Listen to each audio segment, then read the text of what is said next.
유가가 갑자기 폭등했습니다. 갑자기. 이거 한번 보시죠.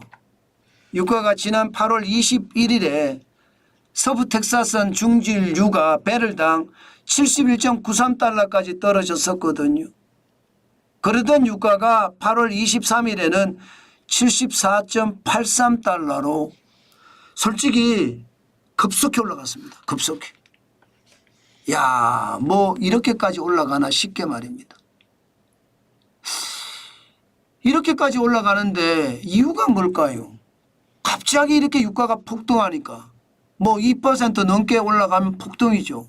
진짜 많이 올라갔습니다. 결국 기준금리 때문에 그래요. 예, 기본적으로 기본적인 상식으로 우리가 생각을 하면 예, 금리를 내리잖아요. 돈을 푸는 효과잖아요. 한 번이 아니라 9월, 11월, 12월 세 번을 내린다는 이야기까지 나오잖아요. 그러니까 계속 금리를 내린다는 뜻이에요. 금리를 내리면 돈이 많이 풀리겠죠. 달러의 가치가 그만큼 떨어지겠죠. 실물의 가치는요. 실물의 가치가 올라갑니다.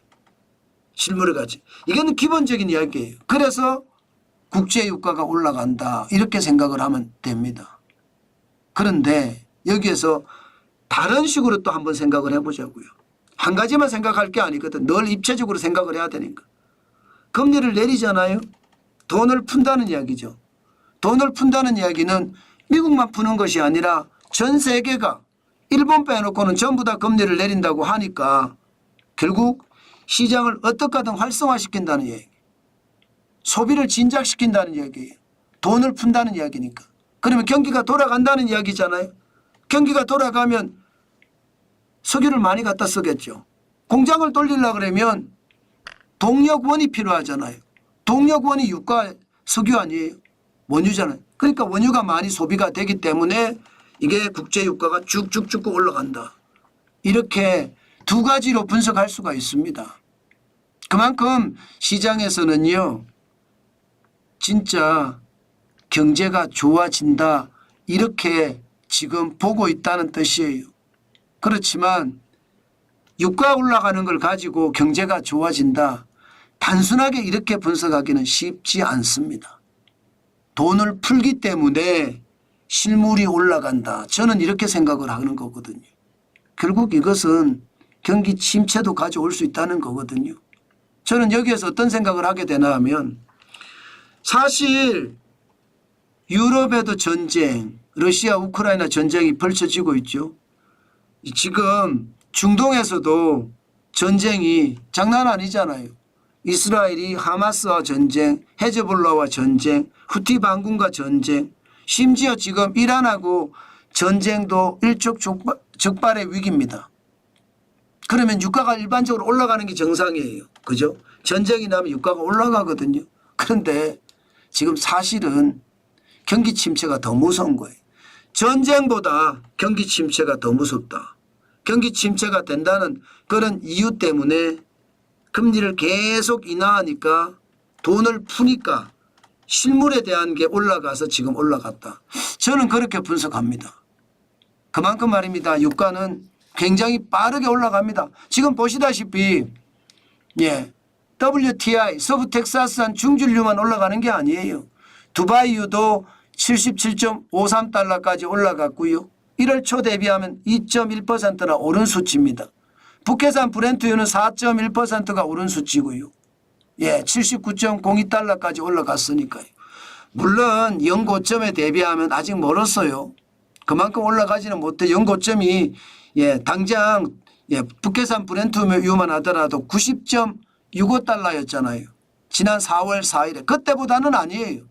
그때보다는 아니니까 뭐 크게 걱정할 필요는 없다 이런 이야기는 하지만 그래도 유가가 올라갔다는 거 우리가 한 번쯤 생각을 해야 되겠다. 그런 생각 해야 된다는 뜻입니다. 저는 여기에서 여러분께 꼭 말씀드리고 싶은 것은요.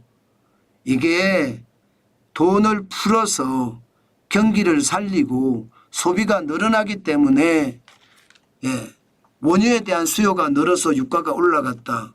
이렇게 해석하는 것도 물론 있습니다. 이것도 좀 봐야 된다 이렇게 생각을 하지만 저는 기본적으로 예, 결국은요. 금리 인하는 돈을 풀기 때문에 돈이 많이 풀려서 국제유가가 실물이 올라간다. 저는 이렇게 해석합니다. 물론 두 개가 다 다를 수도 있습니다. 기본적으로 저는 금리 인하는 침체라는 그게 경착륙이든 연착륙이든 아니면 로버트 기요사키가 이야기했던 것처럼 최악의 침체든 어느 거든 침체라는 전제가 저는 따른다는 뜻입니다.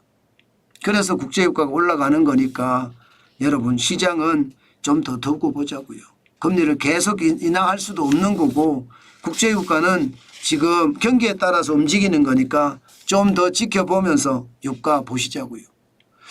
제가 유가를 가지고 많이 이야기를 하잖아요. 왜 유가를 가지고 여러분들에게 때마다 이렇게 이야기를 하나 하면요.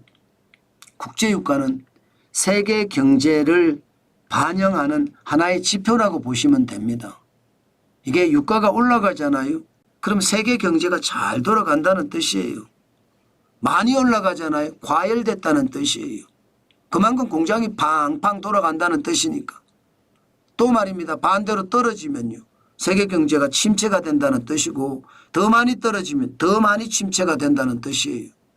그런데 요즘은 이런 기본적인 원리가 잘 안 통합니다. 시장에서 기본적인 원리가 통하는 게 별로 없어요. 요즘은. 그래서 계속 경계감을 가지고 봐야 됩니다. 전쟁이 일어났는데도 유가가 떨어지니 이게 기본적인 원리하고 통하는 게 아니잖아요. 그래서 여러분 정환진 TV를 지속적으로 보시면서 정환진이하고 소통을 하는 거 굉장히 중요하다는 말씀 오늘도 강조해 드립니다. 유가는 세계 경제의 어떤 이정표라고 이야기할 수 있는 거니까 제가 여러분들하고 소통하는 것도 그런 차원에서 보셨으면 좋겠다. 예, 그렇게 오늘은 정리하겠습니다.